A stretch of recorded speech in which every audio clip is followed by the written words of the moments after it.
So welcome viewers.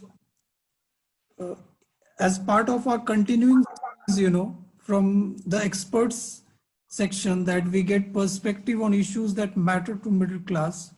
Today, we have with us Mr. Sanjeev Kumar from Indian Audit and Accounts Department, Senior Audit Assistant Audit Officer. We'll have a chat with him and try to get a sense of the various issues that middle class is often concerned with. Thank you, Mr. Kumar, for speaking to Middle Class Hub, India's first platform exclusively for the middle class. Thank you, Alankarji, for giving me opportunity to interact with you. And it's great to have you. So, Mr. Kumar, when it comes to middle class Hub, as you know, it's India's first platform exclusively for the middle class. Now, the big question is, which is still a matter of big debate, not just in India, but across the world. Who is the middle class?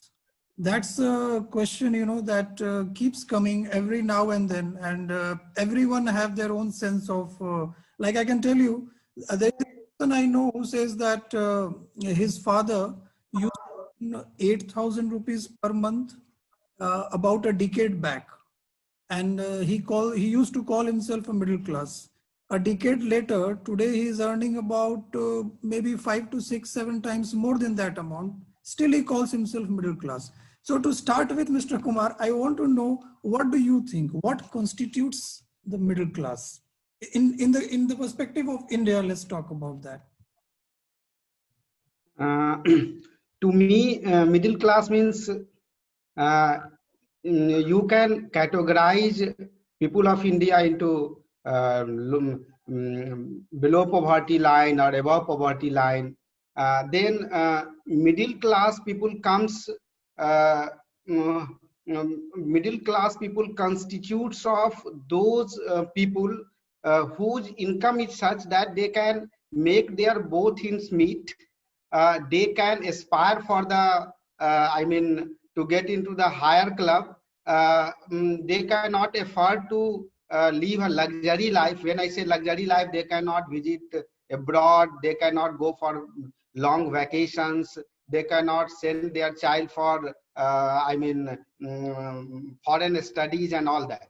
They will remain in the country, they will struggle with their daily needs. I think they are middle class. Again, I would like to clarify, when I say middle class, then suppose there is a building. There is a building. Yes, there is a third building where you cannot build any further. Story, but there is a single story building that is made up of concrete, and you can elevate that building. You can add a further, a story to that building. So the middle class constitutes of those sectors who has building only of single story building. They are trying to add more story to that building. To me, that is those classes are middle classes. That's a very interesting, Mr. Kumar, I must say. Now, just now, a few weeks back, if not more, US President-elect Joe Biden, he tweeted that middle class isn't a number. You can't put a number to it. It's a value set. Now, can you throw your perspective on that? Is there certain lifestyle features or certain values or mindset that is very peculiar or characteristic of a middle class in India? If you could throw some light on. 3-4 days back, I was thinking of, so see, when I started my job, I am with income of some 10,000 rupees. Now my income is more than 1,25,000 rupees. Still, I am struggling with all these things to pay my EMI, to how to finance the study of my child and everything. So I think that if you contain, or whatever elders, whatever forefathers told us, that you have to contain yourself. You have to, you need to be, need to contain your requirement within your reach only. The moment you go beyond that, you will become poor. Suppose if I am earning lakh rupees per month, and if I keep my requirement up to 90,000 rupees, then I am in higher group. But the moment I leave my or elevate my requirement beyond my earnings, then I will become lower middle class, or in a below poverty line people. So this is my perspective. And moreover, you need to have a better lifestyle. Suppose if you do yoga daily, you do pranayam daily, and there are certain a lifestyle activity, if you change, then you feel that if you have a good habit of reading books, interacting with good peoples, then by doing that you can contain your requirement also. So thereby the people who is having this sort of habit, they can be termed be as a affluent class. That's very, so again, very practically and intelligently put, because there is one criticism that we at Middle Class Hub always, face from people from different sections of society, is that there is this tendency of middle class people. They want to look rich before they get rich. That's a very interesting observation made by someone, that this tendency of looking rich first and getting rich later ensures that middle class is always in a debt trap, and they never break into that wealthy club, if I may put it that way. So that is also one of the concern that many people raise about, which is something to do maybe with the mindset of the middle class, like a certain tendency to maybe show off, if for want of a better word I'm saying, because so it has to be, as you rightly pointed out, in tune with your income growth. I mean, your lifestyle changes the pace of your lifestyle changes, the rate at which increases, that shouldn't be more than the rate of your income growth. So if that's the case, then we are within our, we know what we are earning. Accordingly, we can shape our lifestyle. So that's coming from a middle class, that's the genuine concern, no doubt. Now let's look at a broader picture, if I may. Let's talk on that. How do you see middle class as a political entity? Does it even exist, or it is just a misnomer? I mean, what do you think about that? Yes, India is a developing country, and in developing country, the people living in the strata, economic strata. When I say economic strata, means within or of those section of society who earns just to meet their both things meet and to finance their study of their wards. They constitute a major chunk of political group. Yes, but that caste-based politics is there. Then no party, political party is addressing the constituencies of middle class. They are having their own, agenda, and that narrative they are pursuing, isn't it? So politically, I think that there is no society or no middle class society exists politically, to my mind. So can you put to that you see right now in the context of, you must be aware, the Delhi National Capital and National Capital Region, NCR, it's like blocked from all the sides, from all the borders. Farmers are agitating. I don't want to get into the details of the issues, the concern that they have, and the laws that have been passed by both houses of the parliament. But what I want to touch upon and would like you to focus on that is that you see, if you go by certain reports, they say that 86% of farmers, I'm not vouching for the veracity of these reports, because We are living in times when there are facts also have many versions. So everybody has their own fact. But certain reports say that 86% of farmers, they are small farmers who have less than maybe 5 hectares of land. So they are going to benefit from the laws that are being passed. And 14%, the big ones, they are opposing. They could be having their genuine concerns. I'm not saying that. But the point I am rather want to touch upon is that, you see, 14% people, just because of their organizing skills, and because of their numbers, because of the resources that they command at their end, they have held the government to ransom. And please, I'm not against farmers. I'm not saying anything, because honestly, I don't even know the details of the farm laws in that, with all the technicalities to comment on that. The point I'm why I mentioned this is, why middle class never becomes a political entity in this country? Is it because they don't stand up and speak more often?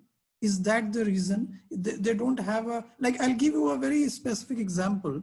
You must be aware of Punjab and Maharashtra Cooperative Bank, PMC Bank scam. It's a year and a half.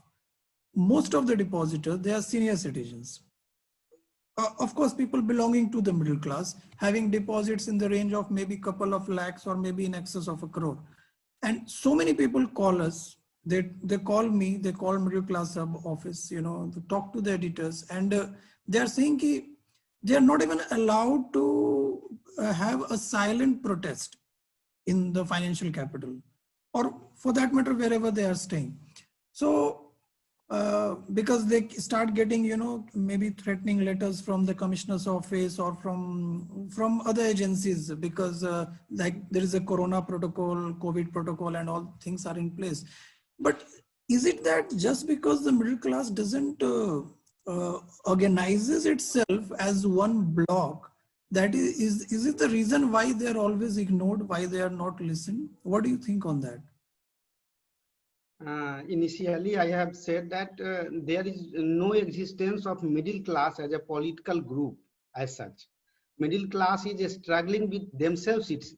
As far as PMC is concerned, which you have pointed out, what happens, these banks who lured senior citizens or the novice citizens of this country with greater rate of interest, and they trap those persons. I am not against that particular bank, but generally because of that lure, out of that lure only they invest money in that. And once they become any issue crops up in due course of time, then they bargain with these novice citizens of the country. What happens as far as organizing protest is concerned, whether administration is giving permission to protest or not, this is all altogether administrative issue. But yes, middle class, to my mind, has not time to organize themselves. They are struggling throughout their life with themselves. They cannot spare time to organize. That is one of the most important factors why they have not been recognized by the powers that be. Well said. Now, there is often, I'm just bringing out this topic because these are the issues that every day we are facing at Middle Class Hub. Yes. People are calling, even those in power, they are calling, and they put they share their perspective about middle class, the issues they share. One of the other criticism I would like to share with you, that middle class, regarding middle class, we always hear is that they lack courage. I was talking to someone in the government, I won't name the person, and you see, so I just quoted Winston Churchill. He once said that, courage is what it takes to stand up and speak. Courage is also what it takes to sit down and listen. So just because if somebody is not, very vociferous, I would say, or very loud in their demand, doesn't mean that they are not suffering. So this is setting a very wrong precedent. That is my only concern. Whatever happens in today's meeting that is going on at Vigyan Bhavan in Delhi, I don't know what will be the result of that. But what is the example we are setting for future? Like, you can So tomorrow, suppose if the PMC bank depositors, and they are not, you see, these middle class people, they are not asking for any favor. They are not asking for any help or aid. It's their own money. Why should they even wait one day to get their own money? It's as simple as that. But just because they are not considered as a political entity, or maybe as a vote bank, if I put it more bluntly, so they are always, shortchanged, and the interests are always ignored, because there is no, I would say, politically, there is no cost that is to be paid, even if you ignore middle class. And as you rightly said, confined in their home, they have their own, they work day in, day out to make their both ends meet. I mean, to sustain their family. So of course, these are issues that can't be ignored.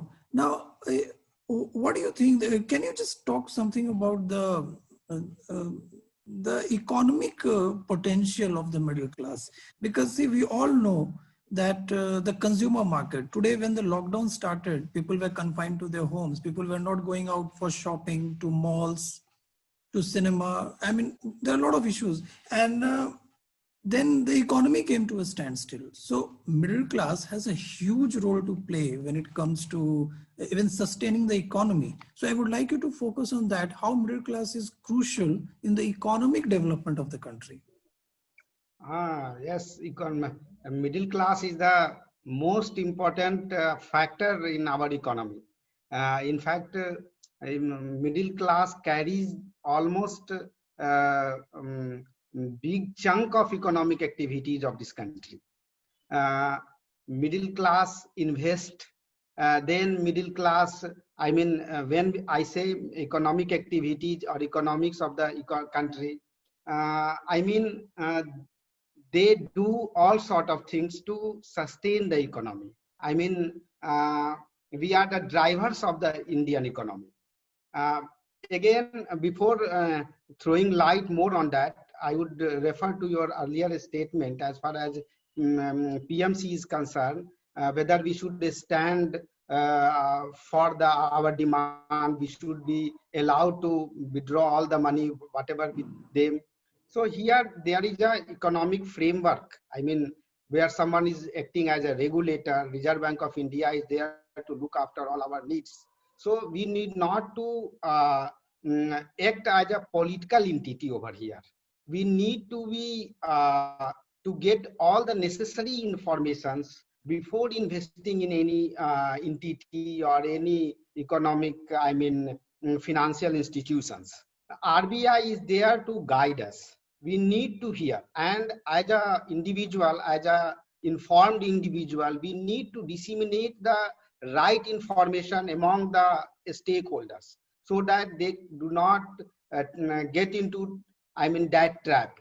They need to invest money in that particular financial institutions where they think that their money is safe, and whatever the, I mean, terms and conditions they are, it must be, I mean, as a middle class or as a in general, for all citizens of this country must read out the terms and conditions before investing in any institutions or any instruments for that sake. Now coming to your next questions, as far as how middle class is sustaining economic activities of this country. We are, I mean, incurring expenditures. We are incurring, I mean, middle class forms a bigger chunk of the society. And when we invest, we incur expenditure in market, then that will cause economic activities in the market. And that will have a cascading effect. That will keep the economy grow on. That will create a demand. And once you start incurring expenditures, once you start buying your necessary things, middle class has more aspirations. They can, they have desire to buy all sorts of goods, and thereby they, I mean, cause economic activities grows. So middle class families has better, I mean, greater contribution to the gross domestic product of this country, and they are a driver. I mean, when you create demand, by creating demand, you let other industries bloom. You also cause other industry come up, and that's why our middle class is a driver of this economic activities. That's true. And but the irony of the situation is, we all know in this country, they all talk about when it comes to electoral politics. Why I'm coming to that? Because unless and until in our country, in our democratic setup, you don't constitute a sizable vote bank. Why I'm coming to this, I'll explain it later. Then most of the time, your voices are not heard, which is a genuine concern among so many of the middle class people. Because as you said, we are occupied, as they say that, bhai hame ghar chalana hota hai, right? Every month you have to work so that you can sustain your family and meet your family needs. So, but despite it being such a crucial factor in the economic development of the country, still what we feel at middle class hub, that somewhere it is not there in the priority list of the powers that be. So that is a sad reality of the situation. Now, I'm not saying government has not done anything in all these years. Of course, things have been done. I mean, the classic example is economic liberalization. It opened a lot of windows of opportunities, you know, for the middle class people, and that really benefited. But then that was 30 years back, about 3 decades back. Now, when you say that, when you recognize the potential of the middle class, then of course more needs to be done to improve their lot. Because the funny part is that, you know, the poor people, they also aspire, the poor people who are below the poverty line, they aspire to break into the middle class category. If there is one category which exists like that with certain economic parameters, or maybe even the mindset or the values that it comes with, so they want to break into middle class. So do provide opportunities to them who are underprivileged, who are from the weaker sections of the society, who needs, of course, they should get. But I think it's time the government realizes that middle class is also one class which, despite, you know, we are the taxpayers. For example, we pay direct taxes, and indirect taxes to everyone in this country pays, but we are the direct taxpayers to the country's exchequer. So these are issues that the government of the day must, you know, take into account.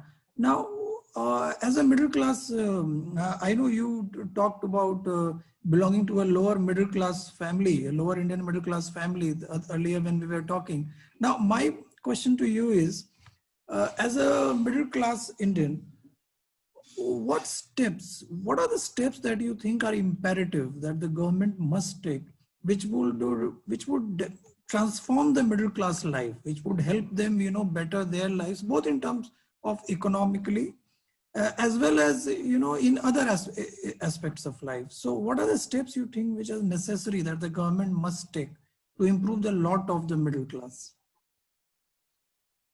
See, to me, economic opportunities must be made available to each and every citizen of this country. You talked about this economic liberalization which taken place way back in 90s, but it's still government of the day or government of the subsequent years, they have been working tirelessly to bring about necessary changes in the life of the citizens of this country. We are striving for Atmanirbhar Bharat. We are doing all sorts of things. We need to, to my mind, when I say economic activities, then educational activities, it consists of educational activities also. We can effort the education, higher education, quality of education should be improved, must be improved, so that the economic activities which can be brought to the middle class can avail the economic activities. Unless they are educated, sometimes what happens, due to money constraint, financial constraint, they do not go for this higher studies. It happens, but now this is no longer a problem, because financial institutions are generously financing the higher studies. But sometimes what happens, people, I know many people, they do not know at this point of time also that these opportunities are available with them. They are still coming into trap of the, I mean, their relatives or mahajans, you can say, as far as money needs is concerned. So that needs to be, I mean, middle class, I mean, government of the day must make this, I mean, facilities available to the doorstep of the middle class. They must feel financially secure when need arises. Middle class, I mean, feel they are in trouble. When it comes to buy a house, when there is a I mean, necessity of sending their child to higher studies, when need of marrying his or her daughter. So these are the situations. These are the, I mean, occasions where middle class people feels very, very, I mean, helpless. Sometimes when they fall sick, then best of the medical facilities must be available at their doorstep. Whenever I on this platform, I can share, I am a beneficiary of central government health scheme, being a central government employee. But the irony is that hospital over here in Patna, they do not admit central government employees. Good hospital. Why? Because there is a contract between central government and the hospital, and there is a rate, I mean, already decided. Beyond that rate, central government will not give them. Beyond rate, whatever has been determined beforehand, I mean. So whenever a central government employee falls sick and they approach that particular hospital, they simply say, no, there is no bed available. But when you, I mean, offer to pay their fancy price, they will say. So by saying this, what I want to emphasize is that all medical facility must be made available, and whoever is, I mean, culprit, they must be held accountable. They must be brought to book, I mean, these facilities, these requirements, and must be made available to the middle class. Only then, I mean, and on paper this is there, but it must be implemented in letter and spirit. Sound. That's a very important point that you touched upon, education and healthcare. So despite things being there on paper, so that's what we always maintain whenever we speak to the government. Yes, who's in power. We always say that we are not saying nothing has been done, but then more needs to be done. And because this is one class that has always felt, maybe they don't speak that much, maybe they don't organize protests, they don't block roads or highways. So maybe that is why I would say that they are at times taken for granted, and their issues, concerns are often, you know, like even when it comes to, you are in Indian Audit and Accounts Department, even when it comes to the income tax, for example, government has done a lot of things. I'm not saying that. I mean, yes, a lot of concessions, a lot of rebates have been given. But what are your views on that? You think more needs to be done on that front? I'm talking about personal income tax rate. Personal income tax. So government is carefully, I mean, planning this income tax regime. You must be aware, must be knowing that from this financial year onwards, there are two sets of, rates. The existing rate, or wherein you can avail all the exemptions and deductions of the government or provided by the government. When I say deductions, it means you can invest in particular scheme, and your money is all safe there, and there is only lock-in period. After that, you can withdraw money and you can enjoy. And other is exemptions. When I say exemptions, means you can incur expenditure towards particular items, and that particular expenditure is exempted, means that particular expenditure is deducted from your whole income to count or to arrive at the taxable income. Income tax is a very important, source of revenue for the government of India. There are again income tax, I say, then personal income tax, and then the corporate income tax. When I say corporate income tax, there is a big debate. Why? Because corporate income tax should be 30%. That has been slashed to 28%, 25%, just to attract the big, investment or FDI. Because when foreign investors wish to invest in India, they compare the existing income tax of that particular country. So this is one of the parameters which is evaluated by the foreign investors also. So taking that into account, Government of India is tirelessly working and now is fine-tuning its corporate income tax with the developed income tax prevailing in developed countries. And as far as personal income tax is concerned, this is a telescopic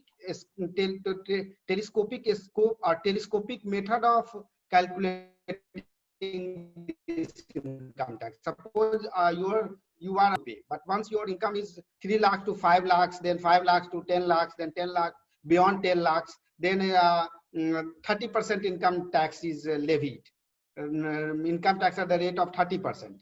Here, when I say government has to, as a sovereign country always levy tax on its citizens. That is a sovereign right of the country. But once you charge income tax, then first time Government of India has come up with the charter, citizen charter. Once you are paying the income tax, then you are also entitled to certain benefits. You must be knowing that benefit. And on this platform, I would like to disseminate this information. Stakeholder, when I say stakeholder, I mean the person who is paying income tax must be knowing the rights. And moreover, as a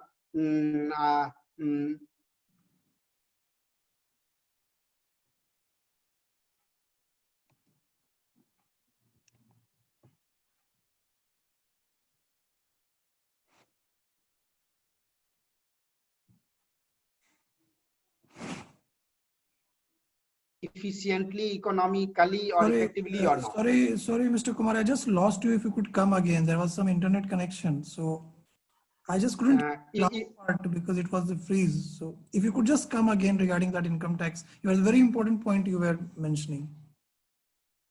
So I was telling about how income tax is calculated and how income tax rate is formulated. As far there are two sets of two types of income tax I was telling earlier. One is corporate income tax, and then other is personal income tax. Corporate income tax, when I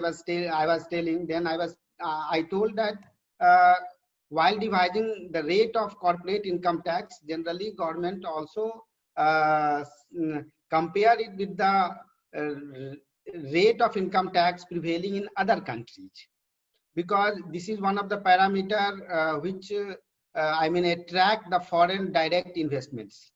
Whoever is wishing to invest in India, they generally consider this fact. Again, there is a retrospective tax. When Pranab Mukherjee was finance minister in Vodafone case, you must be knowing as a journalist, those days what happens, they levied, government of the day levied this retrospective tax that you have earned this much money 10 years back. Now you need to pay the income tax at the rate of that percentage. So that need to be, I mean, income tax department needs to become, I mean, I will as a part of government, I am not authorized to, I mean, comment on the law structures or the income tax structures, but still I think clarity must be there in the law, so that whoever is coming or wishing to come or wishing to invest in India, they must be knowing that the existing structure of the income tax is not going to be changed retrospectively. That must be very clear. That must be very clear. Now coming to personal income tax. Personal income tax, yes, we always aspire that, we always wish that, yes, there should be more exemptions, there should be more deductions, then their rate should be slashed, then the, I mean, category means 3 lakhs to 5 lakhs is 10% or 20%, then the rate of tax should be slashed to 10%. This is our wish only. But income tax department or the finance department of this country is doing very honest job. They are, I mean, the rate of income tax is devised such that income should come to, I mean, system. Income of the country, government of the day need money, isn't it? And as a stakeholder, we need to see whether the that one is put to use efficiently, economically, effectively or not. That part is there. Again, as a income taxpayer, we have certain rights. Charter of Citizen Charter is there. First time government of India has come up with this. But before income tax, earlier income tax was not, I mean, faceless. Now income tax department has become faceless. This is a, I mean, Digital India campaign which our honorable Prime Minister has started. This department is leading all the department of the India. So for that sake, I think income tax department is doing a marvelous job. Those are very important information, and thanks for sharing that for our viewers, because especially middle class, see, I would say forget middle class. You must be knowing even Albert Einstein, he reportedly needed help with his 1040 form. So, so for middle class, still for the, thank you so much for explaining all those nuances of middle class. You know, coming to this, this entire tax structure or how this whole things work, you know, what's come, the words of, I'm a big fan of his oratory, the late US President, Ronald Reagan. He put it very simply. I think that's the best way to explain economy to anyone in this country, and it's more so the middle class. Like he said that the entire economic structure or economic program of any government around the world, it can be summed up in 3 short phrases. He said, and I quote, if it moves, tax it. If it keeps moving, regulate it. If it stops moving, subsidize it, unquote. So that has been the guiding principle of governments across the world, democratically elected government, of course, when it comes to taxing the country, I mean, deciding the tax structure of the country. You know, last but not least, I would want you to share with us, for our viewers, what are the middle class values or habits, if I may say, that that you have, that you think that is very peculiar or characteristic of any Indian middle class family? If you could, on a lighter note, I mean, anything that comes to your mind. Middle class family, I mean, middle class are very determined lot of society. They can go to any extent. to my mind, if they wish, I have seen many people of my group, they have decided and they have achieved. So that willpower is, I think, is the most important, or a strong willpower. I mean, a strong willpower is the most important, I mean, characteristics of a middle class. And second is aspirations. They aspire to achieve more. They always wish to, I mean, go to the next level. uh, that is most important, one of the most important characteristics of the middle class. And what I suggest for middle class, what I think that they, why they have not been counted as a political entity, or a political party never count them, they do not exercise their franchise, I mean, electoral rights. They participates in all sort of things, but on the day of election, they never wish to go out of from their comfort zone to cast their vote. That once it happens, if all middle class decided or decides to cast their vote regularly in block, then definitely they will also be treated as a, I mean, political party will take cognizance of them also. That is my point, my view. No, that's a very brilliantly put, and I must say that all people, all the middle class families, they must listen to what you are saying, because that is one area. See, you can't sit in the comforts of your home and think that the government is will be serving you and taking care of your interest. Of course, government is there; that's their job to do. But then your job also includes the job to vote. It's a very important aspect that you mentioned, because uh, elections after elections, because ours is a country where hardly 6 months will go without any election in some part of the country. So but all the data, if you read, you rightly said that middle class people, they don't vote, and that is one very crucial factor which they must recognize, and they must exercise their right to vote. Otherwise you can't just sit at home and complain, because if you have not gone on to participate in the this whole democratic process of government formation, then you have no right to complain also.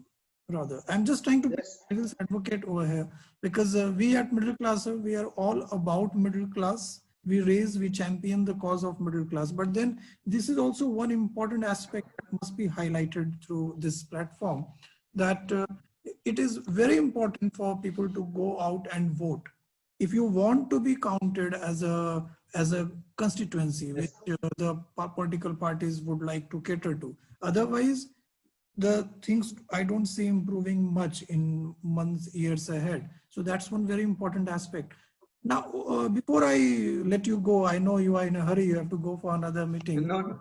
So just one thing is, just tell me one or two things that you want Indian middle class families to stop doing, which will really help them achieve what they intend to achieve. Some habit that you want in the middle class family, which is stopping them in their tracks. Racing for anything, that should be stopped. I mean, they are in hurry. What I see among our colleagues, that needs to be planned. I mean, if you achieve something, then sit back, and planning is very important. Whoever is achiever, they plan beforehand, and they invest, I mean, more than 50% of their resources in planning. And there is saying that well begun is half done. So I strongly recommend whoever is wish to achieve, because middle class is a good aspirant. They wish to, they always aspire to achieve more and more in their life. So they need to sit back. They need to plan in advance. They need to collect all the necessary informations, and then go out and execute it, I mean, professionally. I mean, thereby they can achieve their desired goals. And again, middle class family, I mean, always also recommend to do their more physical exercises, go and sweat themselves to become physically fit. Physically fit is to remain physically fit is should be one of the important goal in their life. That is my message. I strongly, whenever I get opportunity to say something, I say that this physical fitness is a must for happiness and to remain in remain alive and energetic. So that is what I wish to convey. Thank you so much. On So, this channel. if, as you rightly said, if you fail to plan, you plan to fail. I mean, that's a very important message Yes. you have given to the middle class. And of course, health is wealth, and more so in this pandemic time. Yes. Health comes first, so no one should ignore that. So these are, thank you, Mr. Sanjeev Kumar. I mean, it's been a pleasure speaking to you, and your views, your perspectives would really benefit the viewers of Middle Class Hub. Thank you so much once again. Thank you, Alankarji, for giving me this opportunity to interact with you, especially on this platform. Thank you. So nice of you. Thank you, sir. Thank you.